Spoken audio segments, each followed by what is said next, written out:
All right, it's time for the online brief, and it is www.citizentv.co.ke. That's where we're picking our stories from. A quick reminder of our two things. One, our live stream capabilities. On this site, you can stream live, and what you can also do on this site, our live stream has DVR capabilities, which means that you can rewind the live stream in case you missed anything earlier. You can pause it, and then you can also play, and then we'll be telling you about the Citizen TV app a little bit later on. But let's take a look at some of the stories that have been covered by our digital team. Benjamin Wafula has done a story here about how Keter threatens to lead demonstration to oust Devolution Cabinet Secretary Anne Waiguru. The Nandi Hills Member of Parliament, he threatened to lead demonstrations to evict the Devolution Cabinet Secretary from office over the allegations of rampant corruption at her ministry. In a briefing, he said he gave Waiguru until next Tuesday to resign, failure to which he will lead a revolt, he said, to oust her. More on that story, you can read it over there on our site. Now, the Jubilee overburdened Kenyans with loans. That is according to Professor Anyang' Nyong'o, sorry, done by Ruben Onyama. He said that the country is in a crisis and the common Mwananchi is not in a position to make the ends meet due to the ever-rising cost of living. That story done in detail there and highlighting some of those key factors, and you can go ahead and take a look at that there. Now, school in Kitui has been closed over satanic attacks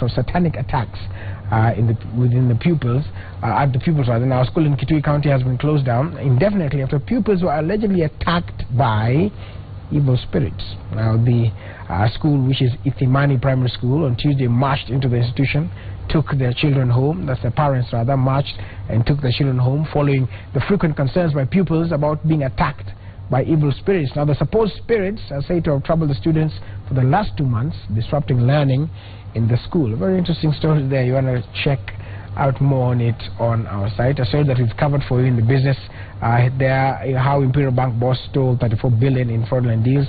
Now, that is fraudulent withdrawals and other illegal transactions at Imperial Bank amounted to 34 billion shillings over a period of 13 years. That is the bank receiver.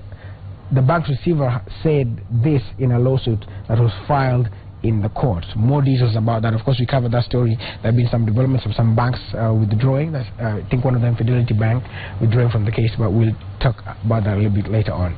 Speaking about withdrawing, Arsenal.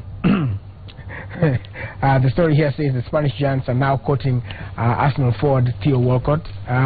Spanish giant Barcelona are reportedly chasing the signature of Arsenal's forward Theo Walcott ahead of the general transfer window. That is according to the Spanish outlet Mundo Deportivo.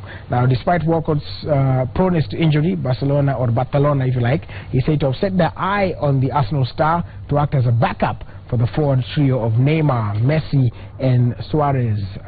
So, of course, Arsenal could lose, just like they lost yesterday, 5-1.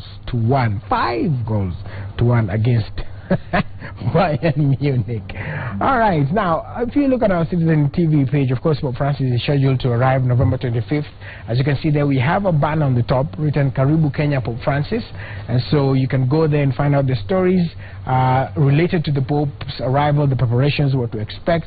We are highlighting all those stories for you. A couple of stories that are done and with the preparations, even interviews that have been done on this station as well, and some other personalized stories and features on the same. So don't forget to go and click on that banner on our Citizen TV page. A reminder, though, as you can see scrolling on the bottom of the screen there, the Citizen TV News application that is free on Google App Store and on App Store, Google App Play Store rather, and on App Store, that is for the Android phones and the iPhones as well, has now surpassed the 100K.